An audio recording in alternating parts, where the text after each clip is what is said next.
अस्सलाम वालेकुम, मैं हूँ डॉक्टर ताहिरा और प्रोग्राम है सेहत सबके लिए। एक दुश्मन होता है ना जो सामने से वार करता है, वो दिख भी जाता है और उसको फेस करना भी आसान होता है, आप प्रिपेयर्ड होते हैं। लेकिन एक दुश्मन होता है जो आपके अंदर छुपा रहता है और बड़ी आहिस्ता आहिस्ता से वार करता है, और जब उसकी अलामात सामने आती हैं तब जो है पानी सर से गुजर चुका होता है। आज ऐसे ही एक मर्ज के और ऐसे ही एक दुश्मन की हम बात करेंगे जो आपके अंदर पनपता रहता है, छुपा रहता है और आपको पता ही नहीं लगता, क्योंकि कोई अलामात वाज़े ही नहीं होते, और जब होते हैं तब बहुत देर हो चुकी होती है। हम बात कर रहे हैं जिगर के कैंसर या हेपेटोसेलुलर कार्सिनोमा या हेपेटिक कार्सिनोमा भी उसे कह सकते हैं, हेपेटिक कैंसर या जिगर के सरतान। और आज बात करेंगी हमारे साथ माहिर है जिगर हैं, जो अमराज जिगर होते हैं, जो हेपेटोलॉजिस्ट जिसे हम कहते हैं, वो है doctor Rabia Tariq. Welcome to the show doctor Rabia Tariq, बहुत शुक्रिया कि आपने हमें ज्वाइन किया। और आज हम आपसे बात करेंगे बहुत ज़्यादा, क्योंकि हमने पिछले प्रोग्राम्स में जो है बड़ी डिटेल में बात की कोलोरेक्टल कैंसर की, पैंक्रियाटिक कैंसर की। तो आज हम बात करेंगे जिगर के सरतान के हवाले से। अक्टूबर भी है और सरतान का महीना भी है, तो आप बताइए सबसे पहले कि जिगर का सरतान किन लोगों में ज़्यादा होता है? अच्छा थायरा, thank you so much for inviting me, giving this forum to talk about that. अच्छा, जो जिगर का कैंसर, इसको हम हेपेटोसेलुलर कार्सिनोमा बोलते हैं, ये अनफॉर्चुनेटली दुनिया में 5वां बड़ा कैंसर है और दूसरा बड़ा जानलेवा कैंसर है। और वक्त के साथ साथ गो के इसकी चीज़ मतलब शरह में कमी तो आ रही है क्योंकि स्क्रीनिंग प्रोसेस की वजह से, लेकिन तेज़ी से बढ़ता चला भी जा रहा है अनफॉर्चुनेटली। और इसकी सबसे बड़ी वजह यह है कि हमें अवेयरनेस नहीं है इसके बारे में। दुनिया में अनफॉर्चुनेटली लगभग 9 लाख लोग हर साल इसके रिपोर्ट होते हैं, केसेस इसके, और ऑलमोस्ट जो है वो 8 लाख लोगों की लगभग जो ऐसे मौत वाक़या होती है हर साल। तो इसमें सबसे चीज़ जो इंपॉर्टेंट है, the good thing is preventable, और जस्ट बिकॉज ऑफ स्क्रीनिंग, हम स्क्रीनिंग करते रहें अगर तो बार बार देखते रहें तो उसको इससे बचा भी जा सकता है, उसको प्रिवेंट भी किया जा सकता है। बाकी कैंसर्स के मुकाबले में एक बात जो इसकी अच्छी है कि गो के इसका मल्टीप्लिकेशन रेट बहुत ज़्यादा है, लेकिन इससे बचाव मुमकिन है। उसके अर्ली तशखीस पे रिजल्ट यानी कि और इलाज भी काफ़ी बेहतर है बाकी कैंसर्स के मुकाबले में। ये तो बहुत अच्छी खबर है, क्योंकि हमारे यहाँ ऑलमोस्ट हर दूसरे बंदे को जिगर का कोई ना कोई मसला होता है, और स्पेशली हेपेटाइटिस बी और सी को तो हमें रोज़ाना ही हम जो है उससे हो रहे होते हैं आशना, और फिर वो लग जाता है और फिर हमें पता नहीं चलता। तो इसमें आप थोड़ा सा स्ट्रेस करेंगी कि ये जो हेपेटाइटिस बी और सी है, इसकी स्क्रीनिंग कितनी ज़रूरी है और क्यों अलामात नहीं आते और कितने अरसे बाद आते हैं? अच्छा, सबसे इम्पॉर्टेंट चीज़ तो ये है ना कि वैक्सीनेशन, जो कि सी की तो अनफॉर्चुनेटली अवेलेबल नहीं है, लेकिन बी की वैक्सीनेशन अवेलेबल है, जो बच्चे को पैदाइश के वक्त भी लगती है। लेकिन हमारे पाकिस्तान में जो एक और बड़ा ड्रॉबैक ये है कि हम अपनी सेहत का कम ख्याल रखते हैं और हम नहीं इंटरेस्टेड होते अपने जो एंटीबॉडी टेटर्स कराने में या दोबारा से अपना रिव्यू करवाने में कि हमें बी या सी की वैक्सीनेशन की ज़रूरत है कि नहीं है। तो ये करना चाहिए अगर आप रिस्क ग्रुप में आते हैं। रिस्क ग्रुप कौन से होते हैं? इससे हेल्थ केयर वर्कर्स हो गए, या ऐसे लोग जिनका डायरेक्टली जो है वो मरीज़ों से वास्ता पड़ता रहता है, या किसी हेल्थ केयर सेटअप में वो काम करते हैं, या पाकिस्तान में जिस तरह ड्रग एडिक्ट्स होते हैं, या ऐसे लोग जिनका डायलिसिस होता हो, डेली उनको हॉस्पिटल में आना जाना हो, या कोई केयर टेकर जो किसी ऐसे मरीज़ के जो बिल्कुल बिस्तर पे है, उसका जो है वो उसकी देखभाल कर रहा हो या उसका घर में ध्यान रख रहा हो, तो ऐसे लोगों को ना हम हाई रिस्क ग्रुप पॉपुलेशन कहते हैं। या ऐसे लोग जो कि दिल के अमराज में, जिगर के अमराज में, ऑलरेडी किडनी के अमराज में मुब्तला हों, क्योंकि उनकी क़ुव्वत मुदाफ़ियत जिसको इम्यूनिटी बोलते हैं वो काफ़ी कम होती है। तो इसमें तो स्क्रीनिंग हमें एवरी ईयरली अपना hepatitis B S antigen simple सा एक टेस्ट होता है जो कि हर इदारे में अवेलेबल है, हर छोटे से क्लिनिक से अवेलेबल है। और गवर्नमेंट ऑफ पाकिस्तान ने जगह जगह भी पंजाब जो हेपेटाइटिस सेंटर्स ही बनाए हैं, वहाँ ये HbS एंटीजन का सिंपल टेस्ट अवेलेबल है। अच्छा, जब हम कहते हैं HbS एंटीजन का टेस्ट हो तो बहुत सारे लोगों को ना बड़ी कंफ्यूजन होती है कि PCR क्या है और PCR क्वांटिटेटिव क्या है, PCR क्वालिटेटिव क्या है, क्योंकि वो महंगा टेस्ट होता है तो जाते ही लैब वाले भी पहले वो सजेस्ट कर देते हैं। तो थोड़ा सा आप लोगों को क्लियर कीजिए कि अगर वो रोजाना अपनी मतलब फॉर एग्जांपल हर साल अपनी स्क्रीनिंग कराना चाहते हैं तो उनके लिए कौन सा टेस्ट काफ़ी है और किन लोगों को PCR क्वालिटेटिव या क्वांटिटेटिव कराना होता है? अच्छा, अब जो हेपेटाइटिस बी और सी में थोड़ा सा डिफरेंस ये है, दोनों की तशखीस के लिए हम एंटीबॉडी एंटीजन का टेस्ट ही करते हैं। जिस तरह हम हेपेटाइटिस सी के लिए HCV एंटीबॉडीज़ का टेस्ट करते हैं और हेपेटाइटिस बी एस एंटीजन का टेस्ट करते हैं, जो कि छोटे टेस्ट होते हैं जो कि हर कोई करवा सकता है। अब एक ऐसा मरीज़ जिसकी हमने सिर्फ ये देखना है उसको हेपेटाइटिस बी सी नेगेटिव है, लेकिन सिर्फ उसने देखना है उसको दोबारा वैक्सीनेशन की ज़रूरत है कि नहीं, तो वो anti-HbS टिटर्स कराएगा, जिसकी कट ऑफ वैल्यू हम यूज़ करते हैं। अगर वो मोर देन 10 आपके आ रहे हैं यूनिट्स पर लीटर, तो आपको वैक्सीनेशन की ज़रूरत नहीं है, आप फुली जो है वो उसके मुकाबला कर सकते हैं हेपेटाइटिस बी का। चलिए एक कॉलर की जानिब बढ़ते हैं। डॉक्टर साहिबा जी, अस्सलाम वालेकुम, कौन बोल रहे हैं, कहाँ से? अस्सलाम वालेकुम जी, कौन बोल रहे हैं? आपकी आवाज़ नहीं आ रही। जी आ रही है बात। जी जी बताइए। जी वालेकुम। डॉक्टर राबिया। जी जी डॉक्टर राबिया सुन रही हैं आपको, आप जरा बताएंगे आपको क्या मसला है? मैडम साहब, मैं मोहसिन जमीर बोल रहा हूँ इधर बुद्धा भुआना से। अच्छा क्या क्या प्रॉब्लम है आपको बताएंगे? मेरा ख्याल है आपके कोई पुराने पेशेंट हैं और आपको देख के एक्साइटेड हो गए हैं, इसलिए उनको समझ नहीं आ रही कि आगे वो क्या बोले। बात आप बिल्कुल सही कर रही थी इन टर्म्स ऑफ कि कौन सा टेस्ट कराना चाहिए और कौन सी स्क्रीनिंग ज़रूरी है। इसमें थोड़ा सा आप ये भी क्लियर करती जाइए कि जैसे हेपेटाइटिस ए है या ई है जिससे हमें यरकान होता है लेकिन वो कैंसर में नहीं तब्दील होता, और हेपेटाइटिस बी और सी जो है वो कैंसर में तब्दील हो जाता है। तो ये क्या है और इसमें डिफरेंस हम कैसे देख सकते हैं? अच्छा, हेपेटाइटिस ए और ई जो है ना, उसको हम पीला यरकान की टर्म यूज़ करते हैं। पीला यरकान तब बोलते हैं जब आपकी आंखों की सिर्फ पिलाहट हो रही हो, छोटे पेशाब का रंग गाढ़ा हो रहा हो, या आपके बड़े पेशाब का रंग लाइट कलर स्टूज जिसको हम कहते हैं, जिस्म पे खारिश हो रही हो। बिल्कुल। ए और ई को पीला यरकान इसलिए बोला जाता है कि उनके जो है ना वो देर पा असरात नहीं होते जिगर पे। और जो काला यरकान का वर्ड हम इसलिए यूज़ करते हैं क्योंकि जिगर जब आपका सुकर जाता है, उसकी सिरोसिस होती है, तो उसका एक टेक्सचर ख़राब होता है, उसकी वजह से उसमें जगह जगह नोड्यूल्स बनना शुरू होते हैं, जो कि ब्लैकनिंग ऑफ द लिवर का आर्किटेक्चर होती है। उसके लिए हम सिरोसिस का वर्ड यूज़ करते हैं, जिसको हम काला यरकान बोलते हैं। हेपेटाइटिस बी, सी और डी जो है वो काला यरकान में कन्वर्ट होते हैं, इसके देर पास रात होते हैं। ई भी हो सकता है अगर वो काफ़ी अर्से से उसका इलाज ना हो या लॉन्ग टर्म वो प्रोग्रेस कर जाए, वो बहुत कम सिरोसिस करता है। अब ए और ई जो है उसमें ज़्यादा एम्फेसिस हमारा ये होता है कि फीको ओरल रूट का वर्ड हम यूज़ करते हैं इसके ट्रांसमिशन के लिए, कि खाने की चीज़ों से, गंदे पानी के इस्तेमाल से, या कहाँ पे हाइजीनिक कंडीशन अच्छी नहीं है उसके थ्रू हो सकता है। इससे एपिडेमिक एक आती होती है अनफॉर्चुनेटली आजकल फ्लड्स की वजह से पाकिस्तान में दोबारा से एपिडेमिक आई हुई है, क्योंकि इन्फ्लक्स लोगों का आना जाना है तो उसकी वजह से काफ़ी ज़्यादा हुआ हुआ है, या किसी एक स्पेसिफिक एरिया में जहाँ पे लोग एक ही वाटर सोर्स यूज़ करें उससे फैलता है। लेकिन बी, सी और डी जो है वो दूसरे रास्तों से फैलता है। इसमें सबसे कॉमन सेक्सुअल ट्रांसमिशन होती है और ब्लड के ज़रिए, ब्लड बोन इन्फेक्शन इनको हम इसलिए बोलते हैं, यानी कि विलादत के दौरान माँ से बच्चे को ट्रांसफ़र होना या मियाँ से बेगम को ट्रांसफ़र हो जाना सेक्सुअल उसके कॉन्टैक्ट्स के थ्रू, या किसी हेल्थ केयर वर्कर को किसी के थ्रू नीडल इंजरी हो जाना, ये सब चीज़ें जो है उसकी ट्रांसमिशन की होती आप हैं। हेल्थ केयर वर्कर तो कह रही हैं, लेकिन हमारे यहाँ बहुत सारा जो लोग जाते हैं हजाम के पास और वो इस तरह इस्तेमाल करते हैं, शेव करते हैं उसी ब्लेड से, और फिर आप पार्लर्स में जाते हैं और पार्लर में भी वही इंस्ट्रूमेंट्स यूज होते हैं, या फिर ऐसे छोटे छोटे क्लिनिक्स में जाते हैं जहाँ बगैर स्टेरिलाइजेशन या डिस्पोजेबल नहीं होता और उसी सिरिंज को यूज करते हैं। तो थोड़ा सा इस पे भी स्ट्रेस करिए ताकि लोगों को पता हो कि कहीं पे भी जहाँ पे कट पड़ जाएगा और इस तरह के कोई औजार इस्तेमाल होंगे तो भी ये फैलेगा। अच्छा, एक ये भी हमारे पास स्टिग्मेटा है कि हम ना कोई अगर हेपेटाइटिस बी या सी का मरीज, इसलिए पूरी दुनिया में इस बात पे जोर दिया जा रहा है कि आप मरीज़ को आइसोलेट ना करें, क्योंकि ये कोई ऐसी छूत की बीमारी नहीं है, लग सकती है लेकिन ब्लड के थ्रू।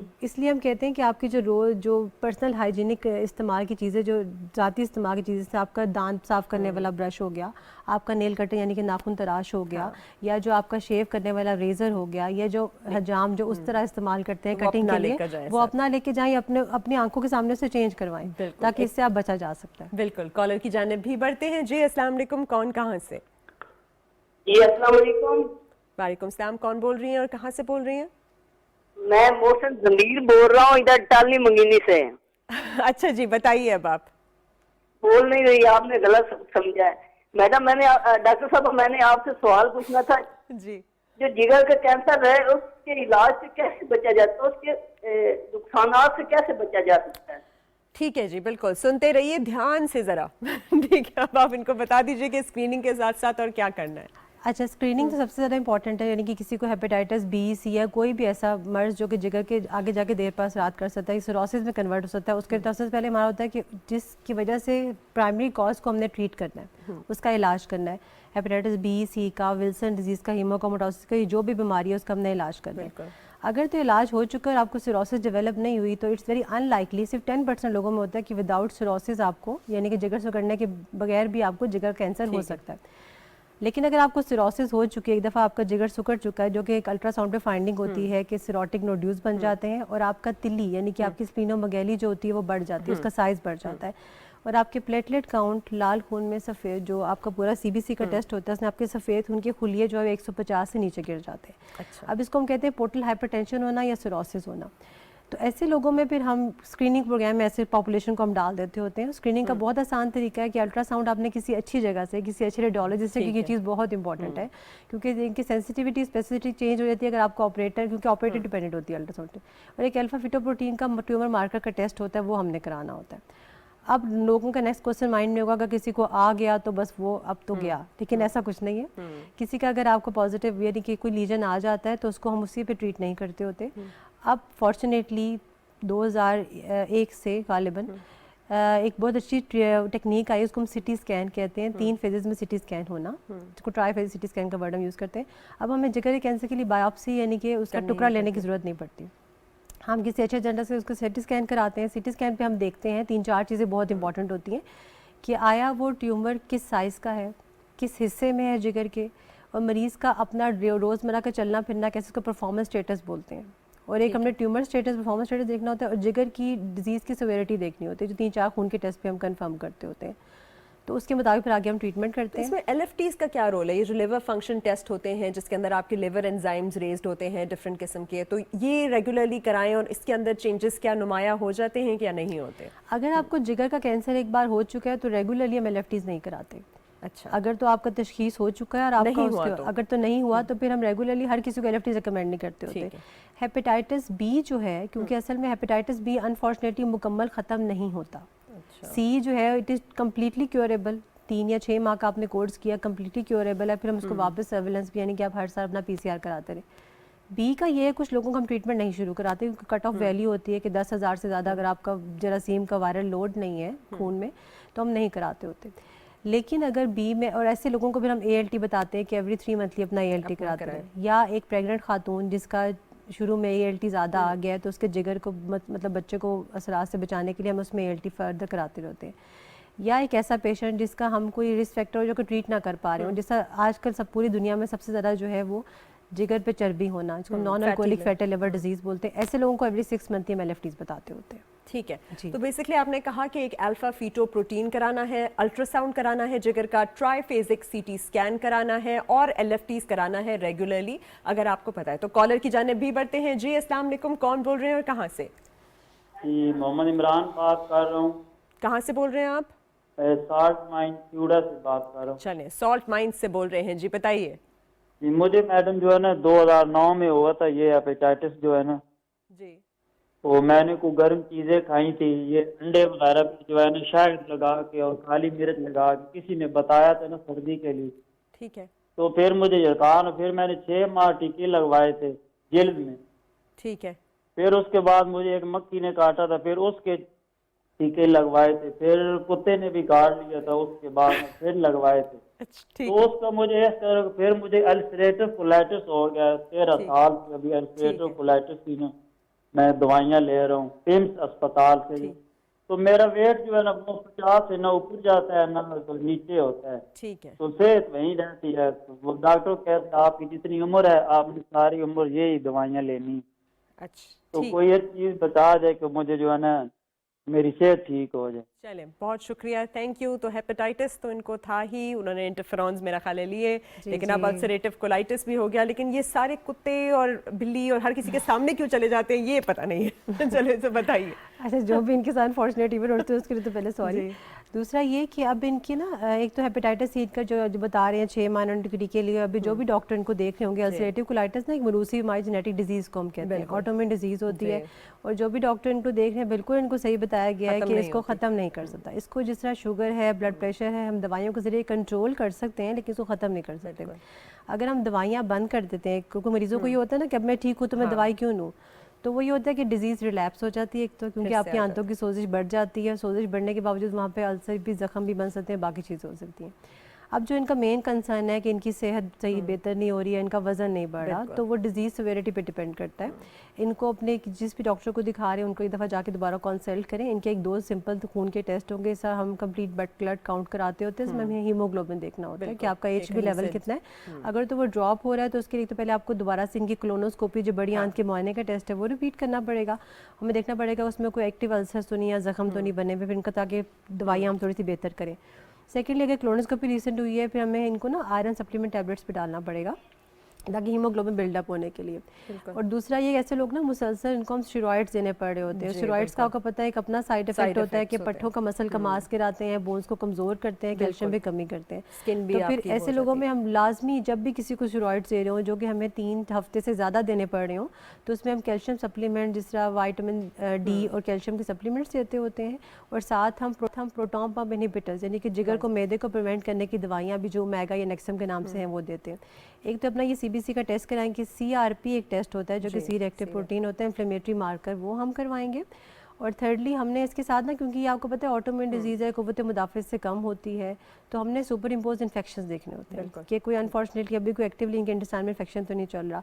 तो उसके लिए फिर हम सिंपल एक बड़े पेशाब का टेस्ट को हम स्टूल आर बोलते हैं, स्टूल फॉर ओवा एंड सिस्ट बोलते हैं, वो हमने करवाना है। उसके अकॉर्डिंगली इनका treatment. Thank you very much for detailed answer. और अगले कॉलर की जाने बढ़ते हैं। जी अस्सलाम वालेकुम। पाकिस्तान। बेटा मेरा नाम मोहम्मद यासीन है, मैं जंग से बोल रहा हूँ। जी जी, कैसे हैं आप, बताइए। अल्हम्दुलिल्लाह अल्हम्दुलिल्लाह। डॉक्टर साहब मेरा मसला ये है कि मैं जो ना बचपन में पहले ये यरकान की शिकायत और टाइफाइड हुई थी। मेरे दादा ने ना मुझे दवाई वगैरह दी थी, अब बिल्कुल क्लियर है, लेकिन मेरी अब उम्र है 45 साल। जी ठीक है। तो मेरे दादा फौत हो गए हैं। बेटा मैं ना, मुझे जरा बता दें, बिल्कुल ब्लैक है, बिल्कुल ब्लैक। क्या चीज बिल्कुल ब्लैक है? होंठ बिल्कुल ब्लैक है। आप सिगरेट भी पीते हैं? सिगरेट पीते हैं? सिगरेट पीते हैं? नहीं बेटा, मैं 100% जो भी डॉक्टर पूछता है मैं तो सिगरेट, कभी मेरी तो तबीयत खराब हो जाती है धुएं से भी। अच्छा चलें, ठीक है चलें। तो ये फरमा रहे हैं कि इनको हुआ था at some point of time, और अब जो है इनके होंठ बिल्कुल जो है काले हैं, एज लॉन्ग एज नीले नहीं है और इनके मेरा ख्याल एक्सट्रीमिटीज नीली नहीं है, तो that's not a point of concern. हाँ, बिल्कुल ये कोई इतनी परेशानी की बात नहीं है। अगर आपके सिर्फ होंठ जो है वो नीले या काले हो रहे हैं, तो अगर आज आपने बताया बड़ी अच्छी आपने चीज़ पॉइंट आउट की कि अगर आपके नेल्स भी नीले हो रहे हो या काले हो रहे हो, तो ये सब ज़्यादा कॉमन ना स्मोकर्स में होता है, जो कि सिगरेट पी रहे हो या हुक्का स्मोकिंग कर रहे हो। और पाकिस्तान में असल में पैसिव स्मोकिंग का कॉन्सेप्ट नहीं है। हाँ, हालांकि हम सब पैसिव स्मोकर्स हैं। बिल्कुल, वी ऑल आर अनफॉर्चुनेटली है पैसिव स्मोकर, कि हम हर जगह से धुएं से मुतासिर हो रहे हैं। इसीलिए क्योंकि ये होता है कि हम समझते हैं कि ये हम सिगरेट नहीं पी रहे तो हमें नुकसान नहीं हो रहा, या अगर हमारे साथ वाला सिगरेट पी रहा है उसको हम रोकते नहीं कि चलो वो पी रहा है ना, उसको होगा जो होगा, हमें तो कुछ नहीं हो रहा। अब आप एक ऐसे सेटअप में अगर हैं जहाँ पे एक मुसलसल एक चेन स्मोकर आपके साथ है, और गांव में सबसे ज़्यादा अनफॉर्चुनेटली कि जो धुएं का वो जो होता है कि लकड़ियाँ जलना, वो भी कार्बन मोनोऑक्साइड पॉइजनिंग करता है, सब चीज़ें होती हैं। इनकम्प्लीट कंबस्टन जो है वो कहीं भी चूल्हे के सामने जो खवातीन भी जो लगा रही होती है उससे भी होता है। तो वो सब चीज़ें डिफरेंट होती हैं, वो साइनोसिस करती हैं, यानी कि खून में जो है वो आपका कार्बन मोनोऑक्साइड जो उसका लेवल ज़्यादा होता है, तो आपका खून थोड़ा नीला होता है, उसकी वजह से आपके नेल्स वगैरह ब्लू होते हैं। अगर ऐसा कुछ नहीं, सिर्फ होंठ काले हैं आपके, तो ये हो सकता है कि आप अपना एक दफ़ा एक CBC का टेस्ट करवा लें। उसमें आपका हीमोग्लोबिन लेवल और MCV जिसको हम कहते हैं आयरन डेफिशिएंसी एनीमिया, उसके लिए हमने देखना है। अगर वो आपको मतलब आ रहा है तो उसमें फिर हमें देखना पड़ेगा कि वजह क्या हो रही है आपकी खून की कमी की। तो बेसिकली इन्होंने खून का टेस्ट कराना है, देखना है कि कहीं खून आयरन की डेफिशिएंसी तो नहीं हो रही। हाँ जी, तो उसकी भी एक फीचर होता है कि आपके होंठ डार्कनिंग ऑफ स्किन होती है, आपके होंठों का फटना या एंगल ऑफ माउथ में यहाँ पे थोड़ी सी यहाँ पे बिल्कुल थोड़े से क्रैक्स हो जाते हैं, और आपका मट्टी खाने को दिल भी करता है। इस तरह की अगर कोई चीज हो रही है, क्रच करने का दिल चाह रहा है, तो जरूर अपने खून का टेस्ट कराइए और देखिए कि कहीं वो हो तो नहीं रहा। जो हमारे पिछले कॉलर थे, जो उनकी बातचीत थी, उसी को थोड़ा सा कंटिन्यू करते हैं। उन्होंने बड़े इन डिटेल आपसे पूछा था और आपने उनको बताया भी था कि कैसे अल्सरेटिव कोलाइटिस की हम बात कर रहे थे। तो अल्सरेटिव कोलाइटिस का थोड़ा सा आप लोगों को बता दीजिए कि उनके बेसिक सिम्टम्स क्या होते हैं, मतलब बार बार उनको क्या होता है, कभी ब्लीडिंग होने लगती है, कभी डायरिया होता है, कभी कब्ज हो जाता है, और क्या होता है इसके साथ? अच्छा, हम जो अल्सरेटिव कोलाइटिस उस पेशेंट में सस्पेक्ट करते हैं या उसमें हमें तशखीस ज़रूरी होती है। डायरिया एक होता है एक्यूट डायरिया, तो अगर मैं आसान लफ्ज़ों में समझाना चाहूँ कि आपका अचानक हो गया। कॉलर आ गया, सॉरी हमारे तीसरे कॉलर आ गए। जी अस्सलाम वालेकुम। वालेकुम सलाम। कौन बोल रहे हैं और कहाँ से बोल रहे हैं? मैं मोहम्मद आशिक चैन लाहौर से बोल रहा हूँ। जी बताइए। अच्छा, मुझे ना शुगर है, मेरा जिगर भी सही काम नहीं करता और मुझे कब्ज भी बहुत ज़्यादा रहती है और शुगर भी बहुत कम हाई हो जाती है यहाँ। ठीक है, थैंक यू वेरी मच। ये बहुत अच्छे कॉलर हैं, क्योंकि शुगर का जो है वो ताल्लुक ज़रूर होता है आपके लिवर पे भी, आपके हार्ट पे भी, आपके हर चीज़ पे। तो बताइए भाई, डायबिटीज़ एंड लिवर डिजीज़ का कनेक्शन। अच्छा, डायबिटीज़ और लिवर डिजीज़ का कनेक्शन, ये बड़ा अच्छा क्वेश्चन उन्होंने किया, बड़ा रिलेटेड क्वेश्चन है जो कि आजकल के रोज़मर्रा के हमारे लाइफस्टाइल से बहुत रिलेटेड करता है। जब भी किसी को शुगर हो, मरीज़ का वज़न बढ़े, उसको हाइपोथायराइड हो यानी कि थायराइड का मसला हो, या उसको ब्लड प्रेशर हो, या उसका वेट ज़्यादा, उसको ओबेसिटी हम बोलते हैं, इसे BMI हम कराते होते हैं, एक रेंज होती है। अगर आपका मतलब 25 से अगर ज़्यादा। आसान लफ्ज़ों में बताना चाहूँ कि अगर आपका जो वेट अपनी हाइट के मुताबिक ना हो तो उसको हम कहते हैं BMI ज़्यादा होना। तो वो जो होता है, ये सारी चीज़ें ना, इस पूरी सब चीज़ों के लिए वर्ड यूज़ करते हैं मेटाबॉलिक सिंड्रोम, कि अगर 2 से ज़्यादा चीज़ें किसी में है, ब्लड प्रेशर है, साथ शुगर है, या वेट का ज़्यादा होना है, या किसी का सिर्फ वेट ज़्यादा है या शुगर है, तो ये मेटाबॉलिक सिंड्रोम के लोगों में बहुत कॉमन चीज़ होती है। इसको हम कहते हैं non alcoholic fatty liver disease. These are the risk population जिनको non alcoholic fatty liver disease यानी कि जिगर पे चर्बी हो सकती है। तो ये इससे डायरेक्टली रिलेटेड है। अगर आपकी शुगर कंट्रोल नहीं चल रही, तो मैंने आपको इससे पहले ही बताया था, किसी भी जिगर के मसले को ट्रीट करने के लिए पहले आपने प्राइमरी कॉज को ट्रीट करना है। अगर प्राइमरी कॉज रिस्क फैक्टर वहीं पे है तो इट्स यूजलेस कि आप उसकी स्क्रीनिंग करा रहे हैं, कुछ भी करा रहे हैं। तो शुगर आपकी कंट्रोल रहनी चाहिए। तो अपने किसी भी जो भी आपके शुगर के डॉक्टर हैं, आप उनको दिखाएं, शुगर की कंट्रोल करें। अगर आपके गोलियों पे नहीं कंट्रोल हो रही तो आप इंसुलिन लें। इंसुलिन का लोगों में काफ़ी ज़्यादा वो होता है, दे आर अफ्रेड कि पता नहीं हमें टीके लगेंगे। अभी अल्लाह का शुक्र है काफ़ी चीज़ें बेहतर हो गई हैं, टेक्निक्स बेहतर हो गई हैं। इंसुलिन पंप्स भी पाकिस्तान में आ चुके हैं। सुइयाँ जो होती हैं इससे इंसुलिन लगाते हैं, वो बिल्कुल मिलीमीटर की नीडल्स हैं, आपको तकलीफ भी नहीं होती। और अभी काफ़ी अवेयरनेस होने की वजह से कुछ नर्सिंग होम्स भी स्टार्ट हुए हैं जो कि आपको मदद कर देते हैं इंसुलिन लगाने में। जो आपके साथ आपका केयर टेकर है, जो अटेंडेंट है, जो आपके साथ घर में कोई है जो कि थोड़ा समझदार इंसान है, उसको सिखा सकते हैं वो आपको इंसुलिन लगाए। और ज़रूरी नहीं कि आप लॉन्ग टर्म इंसुलिन पे चले जाएं। अभी कुछ ऐसी इंसुलिन भी है इसका 14 to 18 आवर्स इफेक्ट रहता है, तो हम दिन में एक बार या बार भी लगा सकते हैं। बेसिकली उन्होंने शुगर को कंट्रोल करना है। और जहाँ मेटाबॉलिक सिंड्रोम की बात करी थी, पेट के ऊपर अगर आपकी चर्बी है और आपकी गर्दन भी काली है, अननेसेसरीली काली है, और आपको मैल समझ के रगड़े मत, आप बल्कि जाइए और जाके अपने वेट के ऊपर, अपनी शुगर के ऊपर और मेटाबॉलिक सिंड्रोम के ऊपर जो है सारी तशखीस करवाएं। बिल्कुल काम करना बड़ा जरूरी है। अच्छा, जो पहले हमारे कॉलर थे उन्होंने एक और बात भी की कि जैसे ही उन्हें जिगर का मसला हुआ, उन्होंने अंडे और देसी घी और वो सब खाना शुरू कर दिया। और हम पहले ही बात कर रहे थे फैटी लिवर डिजीज की, तो थोड़ा सा डाइट के बारे में बताइए कि कौन सी डाइट जो है वो आइडियल है फॉर गुड लिवर हेल्थ। अच्छा, अब जो हम बताते हैं ना कि हम कोई स्पेसिफिक डाइट नहीं बताते होते। दुनिया में एक कॉन्सेप्ट आजकल चल रहा है मैक्रो न्यूट्रिएंट डाइट। वो हम इतना वो ज़्यादा इतना एम्फसाइज नहीं करते होते कि हम सिर्फ प्रोटीन लेना शुरू कर दें, कार्ब्स और टुगेदर बंद कर दें। हम जो है सिर्फ फैट्स बंद कर दें, कार्ब्स और प्रोटीन लेते रहें। तो ऐसी चीज़ जो है ना, ये लॉन्ग टर्म कंटिन्यू रखना मुश्किल नहीं होता। आप कितना रोकेंगे अपने आप को, 1 माह, 2 माह, 3 माह, और जब आप दोबारा से शुरू करेंगे तो आप ऑल टुगेदर दोबारा से उसी लाइफस्टाइल पे वापस इसको आ ना जाएंगे। आसान लफ्जों में मेरे ख्याल है उन सारी लड़कियों के लिए जो कीटो डाइट फॉलो कर रही हैं उनको जरूर बताइए कि keto diet is not an healthy option. Caller की जानिब भी बढ़ते हैं। जी अस्सलाम वालेकुम। वालेकुम सलाम। जी, कौन बोल रही हैं, कहाँ से? रियाना बीबी। जी जी, बताइए बताइए। मुझे लगता है उनकी भी कॉल ड्रॉप हो गई है। आपको आवाज आ रही है? जी जी आ रही है। तो बताइए ना, क्या मसला है आपको?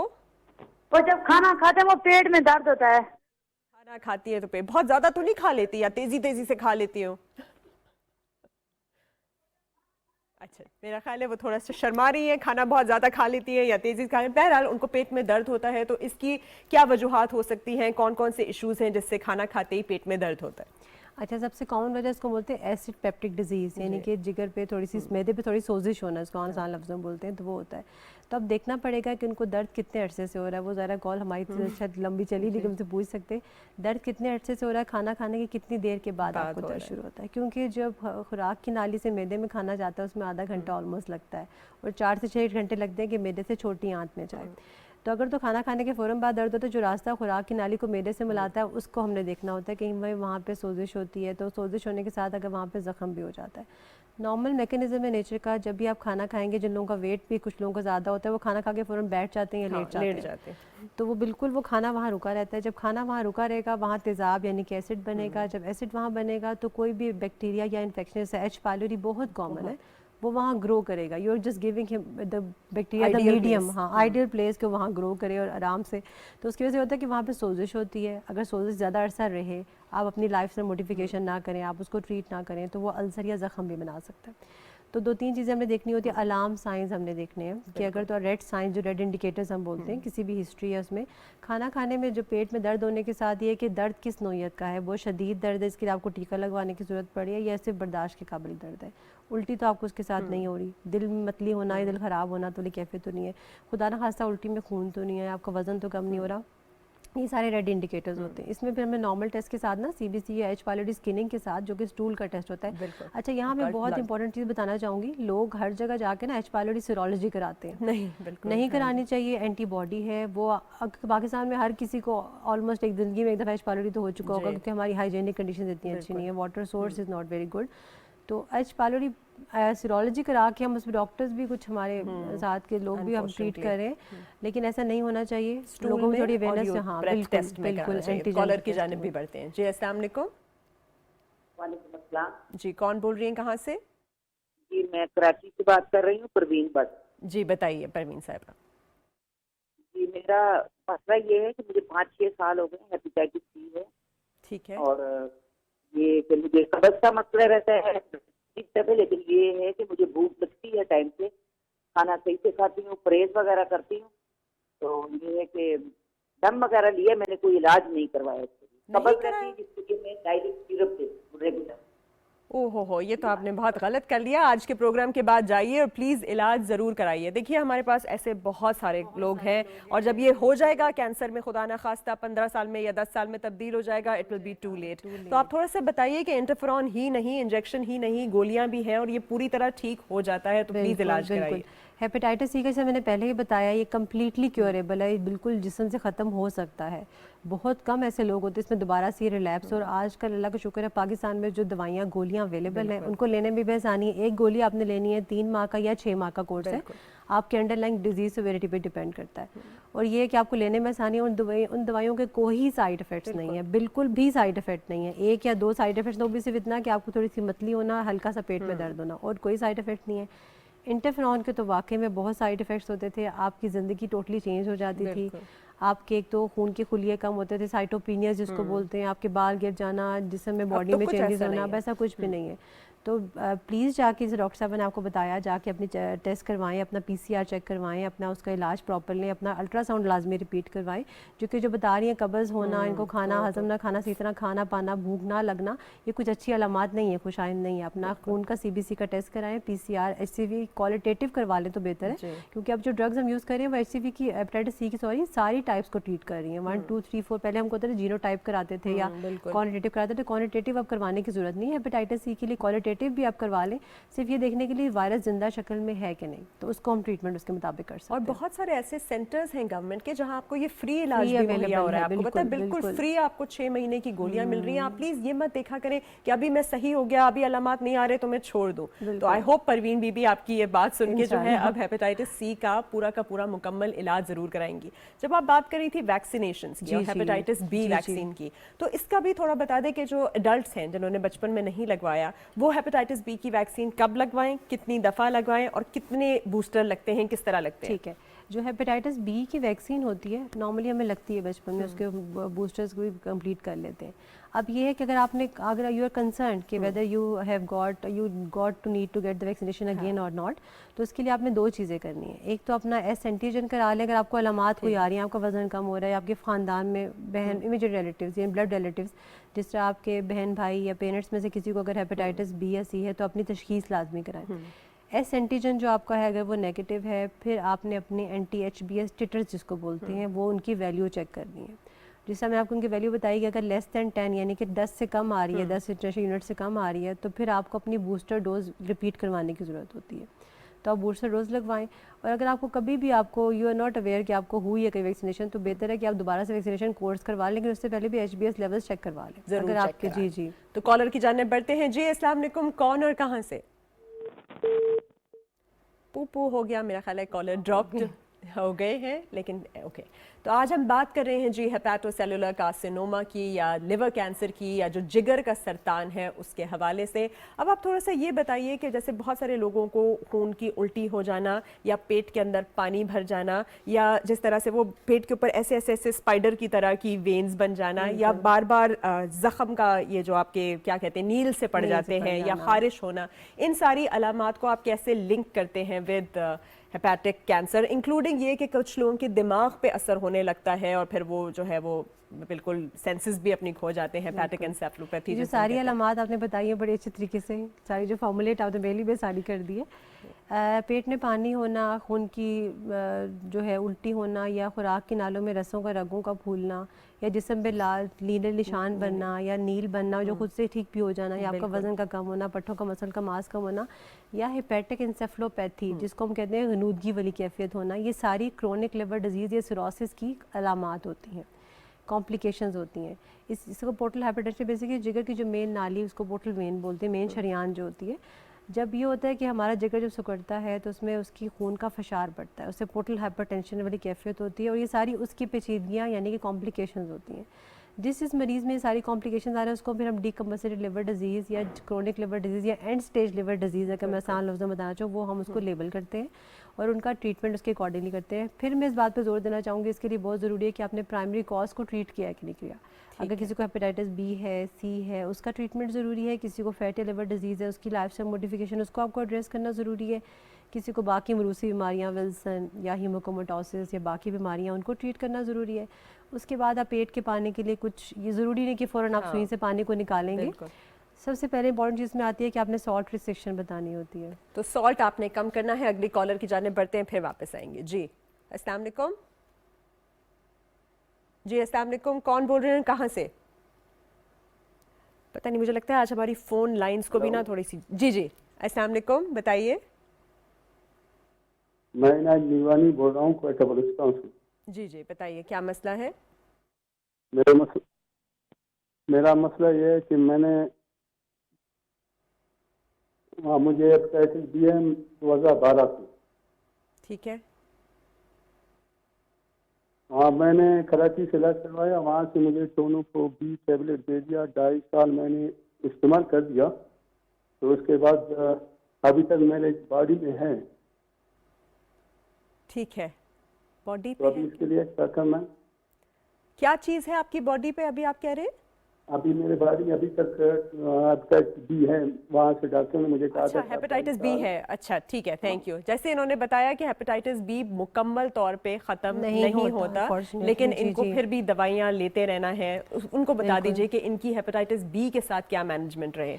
अच्छा, बेसिकली जैसे वो टेनोफॉविर बी उन्होंने दवाई का नाम बताया, टेनोफॉविर जिसको हम बोलते हैं, वो दवाई ये ले रहे हैं। अब इस मैंने आपको पहले बताया हेपेटाइटिस बी मुकम्मल तौर पे ख़त्म नहीं किया जा सकता। अगर किसी का, और यंग पॉपुलेशन हो, जिससे कोई यंग एज ग्रुप के लोग हो जिनमें कोई रिस्क फैक्टर ना हो। सबसे ज़्यादा इंपॉर्टेंट चीज़ होती है कि आपकी फैमिली में किसी को जिगर का सरतान ना हुआ हो, HCC ना हुआ हो, तो उसमें हम ना फॉर द टाइम बिंग, क्योंकि हमारा जो एंड पॉइंट होता है इसको ट्रीटमेंट को रोकने का, वो HbS एंटीजन को नेगेटिव करना होता है, जो कि जैसा लिटरेचर में लिखा हुआ है कि 10% या 20% लोगों का होता है अनफॉर्चुनेटली। लेकिन एक ऐसा एज ग्रुप जिसमें हम लोग रिस्क ले सकें, यानी कि उनका जिगर पे कोई असरात ना हो। सबसे इंपॉर्टेंट चीज़ ये, अगर आपको क्रोनिक लिवर डिजीज़ हो चुकी है, आपका जिगर मुतासर हो चुका है, जिगर सूखा चुका है, सिरोसिस हो चुकी है, तो आपको लाइफ लॉन्ग बी का ट्रीटमेंट लेना पड़ेगा, क्योंकि बी का ट्रीटमेंट जो है कैन प्रिवेंट हेपेटोसेलुलर कार्सिनोमा। देखिए कितना ज़रूरी है ये लोगों को जानना। बिल्कुल देखिए ज़रूरी है जैसे कि डायबिटीज़ में आपने हर वक्त लेते रहना है कि खुदा ना खास्ता डायबिटीज़ अनकंट्रोल ना हो। हेपेटाइटिस बी अगर हो ही चुका है, बी स्पेशली, तो आपको लाइफ लॉन्ग जिंदगी भर वो दवाई लेते रहिए ताकि वो कैंसर में तब्दील ना हो। अब हम बात करते हैं थोड़ा सा कि जिनके कैंसर में तब्दील हो जाता है उनको भी थोड़ी उम्मीद की किरण दिखाएं कि उनके लिए ट्रांसप्लांट ऑप्शंस क्या हैं। हमारे पास PKLI है और सारा कुछ खुल गया है माशाल्लाह पाकिस्तान में, तो उसके बारे में थोड़ा बात करिए कि कौन ट्रांसप्लांट के आइडियल केसेस होते हैं, मुमकिन है, नहीं मुमकिन, क्या सक्सेस रेट है, ऑल ऑफ दैट। अच्छा, हम जो पाकिस्तान में जो चीज़ फॉलो हो रही है, एक स्कोरिंग सिस्टम होता है जो कि दुनिया में काफ़ी स्कोरिंग सिस्टम है, जैसे TNM स्कोरिंग हो गया या हांगकॉन्ग इंटरनेशनल स्कोरिंग सिस्टम हो गया। जो पाकिस्तान में फॉलो हो रहा है मोस्टली एशियन कंट्रीज़ में, वर्ल्ड वाइड सबसे जो बेहतर स्कोरिंग सिस्टम है वो है Barcelona chronic for liver cancer, BCLC जिसको हम बोलते हैं, स्कोरिंग हम फॉलो करते हैं। उसके मुताबिक हम ट्यूमर को स्टेज करते हैं कि कौन सी स्टेज का ट्यूमर है। उसमें 3-4 चीज़ें जिस तरह होती है, सबसे इंपॉर्टेंट होता है कि ट्यूमर का स्टेटस क्या है, जो रसोली है वो किस नोयत की है और वो कितने हिस्से पे जिगर को कवर कर रही है, उसका साइज़ क्या है, वो 1 रसोली है या 2 से 3 रसोलियाँ हैं, और दूसरा ये कि आपका बाकी जिगर जो है वो किस हद तक बेहतर काम कर रहा है, जिगर का फंक्शन रिजर्व कैसा है। दूसरा ये कि मरीज़ की रोज़मर्रा का चलना फिरना कैसा है, उसका परफॉर्मेंस स्टेटस क्या है, वो किस हद तक इस बीमारी से मुतासर हो रहा है।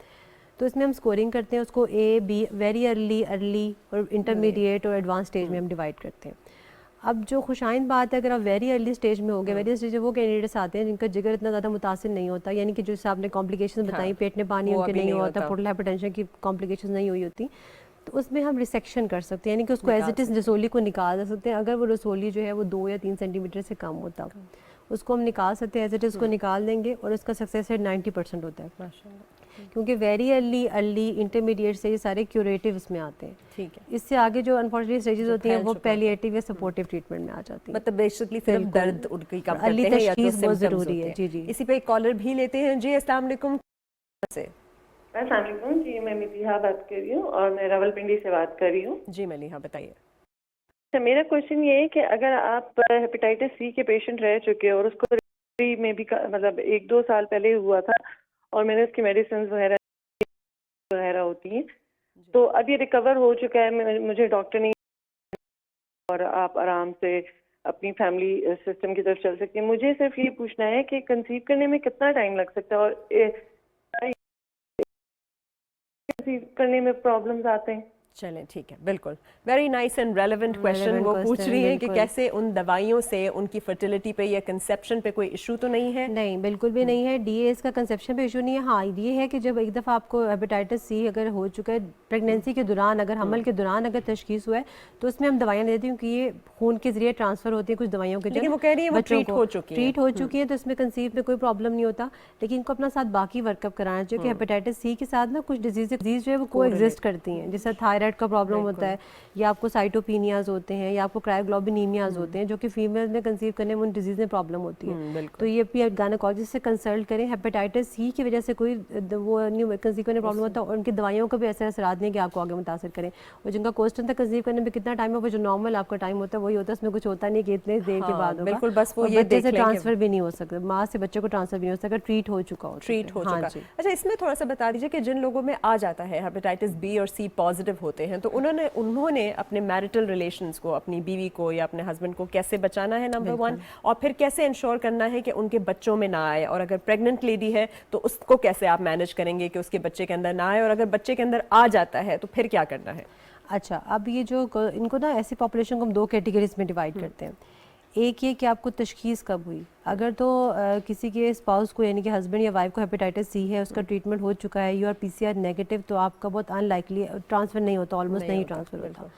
लेकिन प्रोवाइडेड किसी को हेपेटाइटिस बी है, अगर आप अपने स्पाउस को बताना चाहिए कि उसका आपको फ़ौरन जाके, हम जब भी किसी पेशेंट को हेपेटाइटिस बी की स्पेसिफिकली जब भी हम किसी को ट्रीटमेंट करते हैं, हम उनको बताते हैं get your self and your family tested, और आप अपनी बेगम का, बच्चों का भी टेस्ट करवाएं, जो भी अगर आपके हस्बैंड ने बच्चों का टेस्ट करवाएं, उनका अगर नेगेटिव आता है उनको हिफाजती वैक्सीन ज़रूर लगवाएं, जो कि एक पहले लगती है, फिर 1 माह के बाद और फिर 6 माह के बाद 3 वैक्सीन का कोर्स होता है, वो लग जाते हैं और आप सेफ़ हो जाते हैं, तो आप वो लगवाएं। और दूसरे जो प्रोटेक्शन जो चीज़ें होती हैं, वो जब तक आपका इलाज चल रहा है, आपका पीसीआर नेगेटिव नहीं हुआ या उनको वैक्सीन नहीं लगी, तो आप प्रोटेक्शन की चीज़ें यूज़ करें ताकि आपको उसे जो है वो ट्रांसफ़र का जो है एलिमेंट जो है वो कम हो जाता है। दूसरा, अगर आपका जो क्वेश्चन था कि बच्चे को अगर जो है अगर तो माँ का ट्रीटमेंट हो चुका हुआ है तब तो नहीं रोकता, लेकिन सी में ये चीज़ होती है कि कम्प्लीटली क्योर होता है। बी में होता है अगर माँ को ट्रीटमेंट ले रही है, उस दौरान उसका हमल हो गया, तो दवाइयाँ हम जो माँ ले रही है वो कंटिन्यू करते हैं। ठीक है। बच्चे को बूस्टर वैक्सीन, जो एक तो हम पैदाइश के बाद वैक्सीन लगती है, उसके साथ इम्यूनोग्लोबुलिन्स भी लगते हैं, तो गायनेकोलॉजिस्ट को ये शुड डॉक्यूमेंट दैट कि माँ को हेपेटाइटिस बी है, उसी टाइम उसको 6 घंटे या 12 घंटे के अंदर बच्चे को वो इम्यूनोग्लोबुलिन्स लगने चाहिए। 90% रिस्क कम हो जाता है वहीं पे कि माँ से बच्चे को ट्रांसफ़र हो। देखिए कितना इम्पोर्टेंट है। और ब्रेस्ट फीडिंग में होता है कि नहीं? वाया ब्रेस्ट फीडिंग से नहीं ट्रांसफ़र होता, ट्रांसमिशन बहुत कम, तो वाया मिल्क नहीं ट्रांसफ़र होता, और आपको इम्यूनोग्लोबुलिन जो है वो बेसिकली बच्चे को विद इन आपके क्या आपने कहा कि 24 आवर्स लग जाना चाहिए, हाँ जी। तो विद इन 24 आवर्स जो है वो लग जाना चाहिए। अगले कॉलर की जाने बढ़ते हैं। जी अस्सलाम वालेकुम, कौन कहाँ से? जी बिस्मिल्लाह भाई साहब, मैडम इब्रार हुसैन बात कर रहा हूँ नारोवाल से। जी बताइए अब्रार साहब। डॉक्टर राबिया से बात करनी है। मेरी उम्र तकरीबन कोई 48-50 के राउंड अबाउट है। मेरे ना मुंह पे छाले हो जाते हैं मैडम, और ये 10 मुंह के अंदर या मुंह के अंदर छाले हो जाते हैं आपको? जुबान पे, लेफ्ट राइट मुंह के अंदर। वेट वगैरह। और वजन कितना है आपका? वजन मेरा कुछ 76-78 के राउंड अबाउट हो। और कहीं और छाले तो नहीं बनते? और कहीं और भी आपको छाले बनते हैं? नहीं, सिर्फ मुंह पर। डॉक्टर चेस्ट के से चेक करवाया जी, आपके ना मैदे में गर्मी है, कुछ किस्म का इशू है, और अब भूख वगैरह भी लगती है। 2-3 हफ्ते से जो प्रॉपर ट्रीटमेंट ली है उसके खाने से ये फर्क हुआ है कि वो रुक गए हैं, लेकिन अब जब मेडिसिन छोड़ देंगे फिर दोबारा मैडम हो जाते हैं। डॉक्टर साहब कौन सी मेडिसिन ले रहे हैं आप? वो प्रॉपरली याद तो नहीं है मैडम कौन सी है, लेकिन है कि वो तो अब छोड़े हुए भी तकरीबन 10 दिन हो गए। चलिए ठीक है, थैंक यू, बहुत शुक्रिया। जी, तो मुंह के अंदर छाले पड़ अच्छा, जैसे उन्होंने बताया मुंह के अंदर छाले हैं, तो छाले जो है ना हम 2-3 चीज़ों में डिवाइड करते हैं। एक तो मुंह के अंदर छाले होना या जख्म होना, अगर वो दर्द करें और वो काफ़ी बड़े छाले हैं, अगर आपका मरीज़ का वज़न भी साथ गिर रहा है, पेट में दर्द रह रही है या कुछ और जिस्म पे किसी और जगह पे आपके छाले बन रहे हैं, तो वो एक डिफरेंट चीज़ हो जाती है, उसके लिए वर्कअप करना पड़ता है। जो इनको किसी डॉक्टर ने ट्रीट किया मैदे की गर्मी बताई, जिसको हम गर्ड बोलते हैं, गैस्ट्रोएसोफेजियल रिफ्लक्स डिजीज़, जो कि यानी कि आपकी खुराक की नाली में खाना पलट के वापस आना या एसिड का रिफ्लक्स होना, वो होता है। तो ऐसे लोगों में चीज़ बहुत कॉमन होती है। होता ये है कि जब हमारी लाइफ से मोटिफिकेशन ना हो, हम खाना खा के फ़ौरन लेट रही हूँ, रात को सोने के बीच में और खाने के बीच में 3 या 2 घंटे का वक्फा ना हो, जो कि हमारे यहाँ होता है, और बैठे रहने वाला सारा दिन काम हो, और हम लोग जो है वो आउटसाइड फूड भी ज़्यादा ले रहे हो, ये सारी चीज़ें रिस्क फैक्टर्स इंक्रीज़ होते चले जाते हैं। अब हम ये करते हैं कि हम दवाई लेके ना, और ये भी हमारे आपको पता है पॉपुलेशन बहुत कॉमन कॉन्सेप्ट है, हम ठीक हो गए तो हम दवाई छोड़ देते हैं। बिल्कुल। PPIs जो मैदे की सोजिश के लिए हम दवाइयाँ देते हैं, जिसको PPIs बोलते हैं, नेक्सम होगी, ओमेगा होगी, कोई भी दवाई होगी जो कि हम देते होते हैं, वो फिर हम उसको एकदम से बंद नहीं करते होते। बिल्कुल। 99% सिम्पटम रेजोल्यूशन जब हमने अचीव कर लिया एटलीस्ट 3 to 4 वीक्स में, फिर हम ये करते हैं उसको टैपर डाउन करते हैं। अगर आपको किसी डॉक्टर ने डेली ट्वाइस डेली दिन में 2 बार शुरू कराई, आप उसको दिन में 1 बार करेंगे, फिर उससे अगले महीने में आप उसको अल्टरनेट डेज पे लेके जाएंगे, फिर आप उसको हफ्ते में 1 बार लेंगे।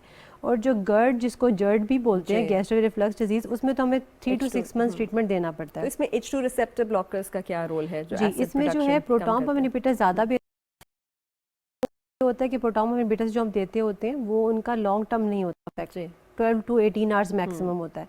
तो इनिशियल PPI की सिंगल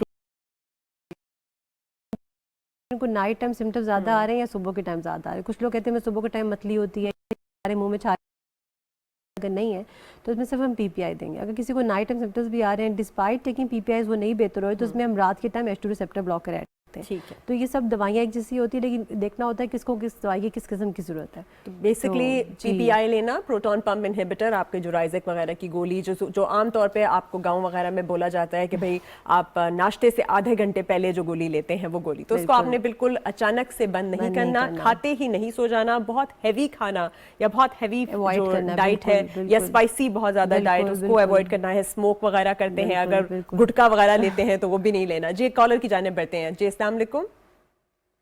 हेलो, अस्सलाम वालेकुम। जी, कौन बोल रहे हैं और कहाँ से? मैं डॉक्टर वहीद अली रही बोल रहा हूँ, DA खान से। जी डॉक्टर साहब बताइए। डॉक्टर साहब, मैंने ये पता करना है कि हम जिसका भी अल्ट्रासाउंड कराते हैं तो उसको फैटी लीवर निकल आता है। जी बिल्कुल। तो क्या किया जाए, मैनेज कैसे किया जाए उससे? उसको वो is it dangerous to have that, और क्या नाम है उसको, क्या हमें प्रिवेंशन करनी चाहिए या नहीं? और many people are pre diabetic. बिल्कुल, बहुत ही अच्छे caller. Thank you so much doctor साहब for calling, very encouraging and very relevant question and very good question. जी, अच्छा, आज सर उन्होंने बताया कि हर किसी का फैटी लिवर निकल आता है। मैंने आपको बताया कि आजकल सबका लाइफस्टाइल ऐसा है, तो कोई शक नहीं अगर हम साथ में बैठे रहते हैं हमारी डेली की फिजिकल एक्टिविटी रूटीन से हट के। अच्छा, लोगों का ये भी कॉन्सेप्ट होता है कि हम दिन में इतना चल फिर रहे हैं तो हमें फिजिकल एक्टिविटी की जरूरत घर के काम कर रहे हैं। बिल्कुल, घर के फीमेल्स कहती हैं हम घर के काम कर रहे हैं, किसी का ऑफिस वर्क है। डॉक्टर साहब हम तो सारे दिन चलते रहते हैं, हमारा मार्केटिंग का काम है, हमारा होटलिंग का काम है, हम सारे दिन चलते रहते हैं। तो फिजिकल एक्टिविटी रूटीन से हट के हर दफ़ा हम एम्फसाइज करते हैं आपकी एक्सर्शनल फिजिकल एक्टिविटी होनी चाहिए 3 से 45 मिनट की। अब जिस तरह ने बताया फैटी लिवर अगर निकल आता है किसी का, तो आपने पहले देखना है कि उसका कोई रिस्क फैक्टर तो नहीं है। मेटाबॉलिक सिंड्रोम में तो नहीं है वो पर्सन फिट बैठ रहा, जिसके लिए आप उसका BMI देखेंगे सब प्री डायबिटिक रेंज में, तो लाइकली ही और she is a metabolic syndrome. फिर उसका थायराइड फंक्शन आप टेस्ट कराएं, और जब भी किसी का फैटी लिवर आते हैं आपने B और C की स्क्रीनिंग लाजमी करवानी है, ताकि आपको लग रहा है कि उसको ट्रीट करना है। अगर आपको इन चीज़ों में से कोई चीज़ मिल गई है, आपने उसको एड्रेस करना है, उस रिस्क फैक्टर को ट्रीट करना है। ओबेसिटी है तो ओबेसिटी को ट्रीट करना है, डायबिटीज़ है डायबिटीज़ को ट्रीट करना है, प्री डायबिटिक रेंज में उसको डाइटरी मॉडिफिकेशन बतानी है। और फिर जो इससे ज़्यादा बेहतर चीज़ है जो कि फैटी लिवर नुकसानदेह है कि नहीं है, तो उसके लिए फाइब्रो स्कैन या इलास्टोग्राफी का टेस्ट होता है, जो कि हर सेंटर में, छोटे सेंटर में अवेलेबल हो जाता है। हाँ जी, लेकिन कुछ जिस तरह पिंडी में, इस्लामाबाद में कुछ ऐसे जहाँ पे जिगर के मरीजों का इलाज हो रहा है, मेन जो टर्शियरी केयर हॉस्पिटल जिनको बोलते हैं, वहाँ अवेलेबल है, इजीली अवेलेबल है हर जगह पे, लेकिन मेन सिटीज़ में अनफॉर्चुनेटली तो इतना ज़्यादा उनकी टेक्नोलॉजी ऐसी, कुछ लोग उसमें महारत रखते हैं, ऑपरेटर डिपेंडेंट चीज़ है। उसमें होता है कि फिर वो उसके ग्रेड करते हैं, ठीक है, क्योंकि जिगर की चर्बी अल्टीमेटली जिगर के सुकड़ने पर का बाइस बनती है, उसको हम फाइब्रोसिस कहते हैं। उसकी स्टेजेस होती है 1 2 3 4। स्टेज 3 तक वो चीज़ रिवर्सेबल है। फॉर एग्जांपल अगर किसी को हेपेटाइटिस बी सी था, हमने ट्रीट कर दिया, शुगर के लिए ट्रीट कर दिया, तो वो हम रिवर्स कर सकते हैं, उसको वापस से दोबारा से कम कर सकते हैं। अगर 4 तक वो चला गया अनफॉर्चुनेटली, फिर उसको हमें स्क्रीनिंग प्रोग्राम में डालना पड़ता है हेपेटोसेलुलर कार्सिनोमा के लिए। और 3 तक वही रिस्क फैक्टर्स है। सबसे इंपॉर्टेंट जो मेन एम्फेसिस हमारा होता है लाइफ स्टाइल मॉडिफिकेशन पे होता है, जिसमें 3-4 चीज़ें जो कि आसान लफ्ज़ों मरीज़ को हम बता सकते हैं। पोर्शन कंट्रोल इज इम्पॉर्टेंट, कि आप खाएं सब कुछ लेकिन भूख रख के, इस्लामी तरीका भूख रख के खाना खाएं, और कोशिश करें कि आप जब खाने से हाथ खींच ले जब आपको भूख लग रहा हो। और दूसरा ये कि थोड़ा तो अगर आपको लगता है कि आप नहीं बर्दाश्त कर पाते, 2-2 घंटे बाद लें, लेकिन थोड़ा थोड़ा करके लें ताकि आपका मेटाबॉलिज्म एक्टिव रहे। 45 मिनट्स की एक्सर्शनल फिजिकल एक्टिविटी। अच्छा, एक और चीज़ तो मैं यहाँ बताना चाहती हूँ कि हमारे लोगों में कॉन्सेप्ट होता है जब वो डाइटिंग या वजन कम करने पे आते हैं तो एकदम से वजन गिरा लेते हैं। That is not good, specially for fatty liver के लिए ना। हम बताते हैं कि टारगेट वेट लॉस जो आपका होना चाहिए वो 8 to 10 kg over the period of 1 year, 1 साल के अंदर 8 से 10 kg आपने कम करना है। जब वो तेजी से वजन गिराएंगे ना, तब भी फैट मोबिलाइज होगी, पूरे जिगर को लपेट में ले लेगी। और ये बात बिल्कुल बहुत ध्यान से रखिए, क्योंकि YouTube वाले आजकल जो है कोई भी उठ के बोलने लगता है 10 दिन में 10 kg आप जो है लूज करें, उससे आपको फैटी लिवर होगा। जी अगला कॉलर। जी अस्सलाम वालेकुम। वालेकुम। जी बताइए कौन बोल रहे हैं और कहाँ से? मैं ना गुजरात से वहीद अहमद बात कर रहा हूँ। जी बताइए। मेरे ना पेट में पानी पड़ा हुआ 2 साल हो गए। पहले तो हार्ट का मसला था मुझे, तो फिर जो है ना वो तो वैसे का वैसा ही है, लेकिन यह कि बाद में पेट में पानी पड़ गया। तो कयासुल नबी तैयब साहब डॉक्टर है, लाहौर के बड़े डॉक्टरों में शुमार है उनका, तो उन्होंने मेरे जिगर का जो है ना वो CT स्कैन कराया, वो कह रहे हैं कि आपका वो बिल्कुल सही है। ठीक है, बहुत शुक्रिया, thank you very much. Most likely CCF हैं ये। जी बिल्कुल। तो इनको बता दीजिए कि भाई सिर्फ एक ही कॉज नहीं होता पानी का, हार्ट का कॉज, जैसे कि उनको पता है कंजेस्टिव कार्डियक फेलियर में भी होता है। तो थोड़ा सा इसके ऊपर अच्छा, पेट के पानी से आपने बताया, इसको मेसाइटिस बोलते हैं, पेट में पानी हो जाना है, पेट में सोजन हो जाना। उसके 3-4 बहुत मेन वजूहात होती हैं। जिगर का फेलियर, लंग्स का फेलियर भी इसमें आता है, फेफड़ों का फेलियर भी आता है, गुर्दे का फेलियर भी आता है, और हार्ट का फेलियर भी आता है। ये सारी चीज़ें बेसिकली ना हमारे जिस्म में एक प्रोटीन होता है एल्बुमिन जिसको बोलते हैं, वो हमारे छोटे पेशाब के जरिए लॉस हो रहा होता है। हाइपोप्रोटीनीमिया ये चीज़ें करती हैं, एल्बुमिन हमारा कम होता है। उसकी वजह से जो हमारे जिस्म में, पेट में, पैरों में सोजन होना, एडीमा होना, या पेट में पानी इकट्ठा होना, क्योंकि नॉर्मली हमारे गुर्दे से ही फंक्शन नहीं कर रहे होते, या हमारा गुर्दे से काम नहीं कर रहा होता, तो वो पानी निकलने का रास्ता नहीं होता, डायूरीज हमारी बॉडी नहीं हो रही होती। तो उसकी मुख्तलिफ वजूहत हैं कि डॉक्टर ने बहुत अच्छा किया है। जब भी ये साइटिस के लिए हम वर्कअप करते हैं, हम इन 3-4 चीज़ों को लाजमी देखते हैं। सिर्फ जिगर पे फोकस नहीं होता कि हमने सिर्फ जिगर की वजह से पेट में पानी हो सकता है। तो CCF में फिर हम ये करते हैं कि डॉक्टर ने इनको बताया, तो उसकी हम दवाइयाँ थोड़ी बेहतर कर सकते हैं। डायरेटिक्स जिनको होते हैं, छोटे पेशाब व गोलियाँ, बिल्कुल पेशाब व गोलियों की डोज बेहतर करते हैं। हाँ, अगर वो फिर भी उसको नहीं रिस्पॉन्ड करी, हाँ डाइट जो आपने डाइटरी मॉडिफिकेशन, सॉल्ट रिस्ट्रिक्शन बताना। अगर आपका सोडियम भी कम हो रहा है तो फिर आपको पानी का इस्तेमाल भी कम बताना पड़ता है। हर किसी को हम पानी नहीं मना करते होते कि आपने पानी कम पीना, अगर किसी गुर्दे का मसला है, दिल का मसला है, और उसका सोडियम जो होता है वो कम हो रहा है, जो 125 से कम हो रहा है, उसको हम पानी की रिस्ट्रिक्शन बताते हैं।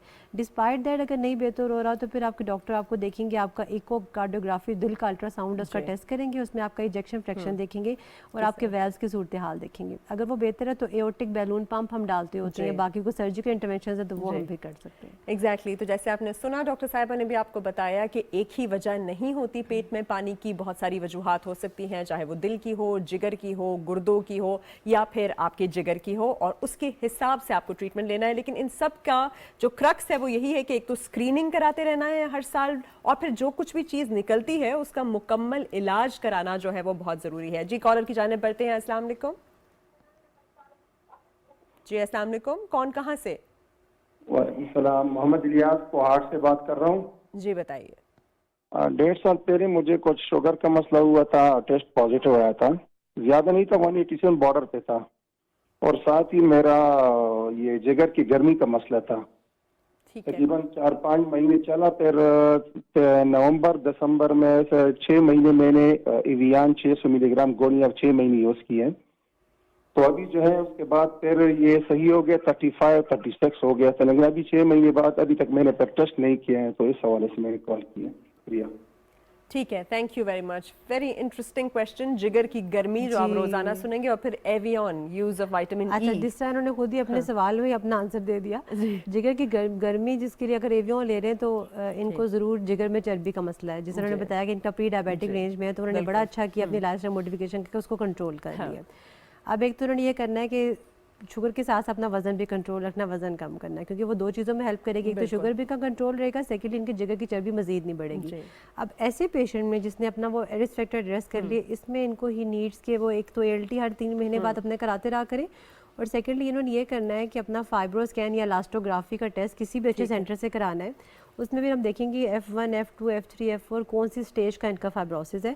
और एवियन का बस ये कॉन्सेप्ट है कि वो जिगर की चर्बी को ख़त्म नहीं करता, जिगर की चर्बी के मुज़र असरात से हमारे जिगर को बचाता है, फाइब्रोसिस की प्रोग्रेशन को कम करता है, एंटी फाइब्रोटिक एजेंट के तौर पर काम करता है, विटामिन E होती है। तो उसकी डोज ईच से ये ले रहे हैं कि हम 400 मिलीग्राम ट्वाइस डेली देते हैं, या हम लोग 600 मिलीग्राम की एक गोली देते हैं, और फिर उसके अकॉर्डिंगली पेशेंट की ना मतलब उससे मॉनिटर करते हैं कि फाइब्रोसिस प्रोग्रेशन कितनी बेहतर हुई है। और जब फाइब्रो स्कैन में कोई दफ़ा लेवल हो जाता है F2 या F3 है, तो उन्होंने अपने 6 माह के बाद अपना फाइब्रो स्कैन ही रिपीट कराना। ठीक है, बहुत सारे लोग हमारे यहाँ बगैर किसी चीज़ को जाने में बहुत सारी दवाइयाँ लेते हैं, स्पेशली पैनाडोल या एसिटामिनोफेन जो है फीवर रिडक्शन के लिए, और उसका डायरेक्ट इफेक्ट जो है वो लिवर के ऊपर होता है। थोड़ा सा आप लोगों को ये भी बता दीजिए, डाइट हो गई, एक्सरसाइज हो गई, फैट कंट्रोल हो गया, साथ इस तरह की खुद से सेल्फ मेडिकेशन जो नहीं लेनी चाहिए उसके बारे में बात कीजिए। और अनफॉर्चुनेटली जो भी हमारे पास केसेस आते हैं एक्यूट लिवर फेलियर के, यंग जो लोग आते हैं या ओल्ड एज ग्रुप आता है, उसमें यही होता है कि वो जो ज़्यादा चीज़ होती है हकीमिक मेडिकेशन इनटेक, और वी आर नॉट श्योर कि उनको कौन सी दवाई दी गई है। एंटीडोट भी हमारे पास अनफॉर्चुनेटली अवेलेबल नहीं होता, या हम कुछ नहीं कर सकते उसका ज़्यादा। और अगर एक दफ़ा अगर आपको एक्यूट लिवर फेलियर हो जाए तो वो एक एमरजेंसी की सूरत हाल होती है, और वो उसका सिर्फ जो हल होता है वो सिर्फ ट्रांसप्लांट होता है, अगर मरीज सपोर्टिव ट्रीटमेंट को रिस्पॉन्ड नहीं कर रहा। तो ये चीज़ बहुत ज़रूरी है, क्योंकि NSAIDs जो नॉन स्टेरॉइड पेन किलर्स जो होती हैं, डाइक्लोरान या उसके नाम से जो आ रही होती हैं, जो कि हम हर डॉक्टर में देते हैं, हम जिस्म में दर्द है तो हमें दवाई ले लेते हैं, और हम खुद भी ले लेते हैं, क्योंकि पाकिस्तान में ओवर द काउंटर अवेलेबल है। आपको फार्मासिस्ट की कोई स्लिप नहीं चाहिए, आपको किसी डॉक्टर की स्लिप नहीं चाहिए, आप जाके रिक्वेस्ट करेंगे और आपको वो दवाई मिल जाएगी और आप ले लेंगे। तो ये चीज़ें आपको इसको काफ़ी हद तक बेहतर करने की ज़रूरत है और इसको रोकने की ज़रूरत है। पैनाडोल या पैरासीटामोल भी एक हद तक आप लें। अगर आपको माइग्रेन का या सर के दर्द का मसला है, आप किसी भी मेडिकल स्पेशलिस्ट को या न्यूरोफिजिशियन को दिखाएं, ताकि वो आपको सेकंड लाइन ड्रग्स पे डालें, इससे बेहतर दवाइयों पे, स्पेशली अगर आपका लिवर मुतासिर है। बहुत बहुत शुक्रिया डॉक्टर राबिया आपका। डॉक्टर राबिया तारिक ने आज हमें ज्वाइन किया था, हेपेटोलॉजिस्ट हैं, लिवर की स्पेशलिस्ट हैं, और आपने इन डिटेल सुना कि किस कदर ज़रूरी है, क्योंकि हम रोज़ाना जो है वो सब्जेक्ट हो रहे हैं हेपेटाइटिस B और C से, कहीं से भी। तो आपने अपनी स्क्रीनिंग करानी है, हर साल जो है आपने टेस्ट करना है, सिर्फ एंटीजन टेस्ट ही काफ़ी है देख लेने के लिए। और अगर किसी को निकल आता है हेपेटाइटिस B या C, तो उसका मुकम्मल इलाज जो है वो ज़रूर कराइए, गोलियों की सूरत में है, आप उसको कंप्लीट कराइए और रेगुलरली जो है वो टेस्ट करते रहिए। उन्होंने टेस्ट भी आपको बताए हैं, उनमें बेशुमार टेस्ट हैं, आप अल्ट्रासाउंड भी करा सकते हैं, और जो आपकी डॉक्टर जब स्पेसिफाई करता है कि कौन सा और टेस्ट कराना है, तो उस हिसाब से आप टेस्ट ज़रूर कराइए और पूरा का पूरा इलाज कराइए। और नेक्स्ट टाइम आप बार्बर के पास जाते हैं या पार्लर जाते हैं, तो अपना उस्तरा, अपना ब्लेड, अपनी कैंची लेकर जाइए, या फिर उसके सामने उनको बॉयल या डिसइंफेक्ट कराइए पायोडीन में या अल्कोहल में या किसी भी चीज़ स्पिरिट में, और फिर ही इस्तेमाल कीजिए। देखने का बहुत बहुत शुक्रिया। इंशाल्लाह फिर मुलाकात होगी। अल्लाह हाफिज़।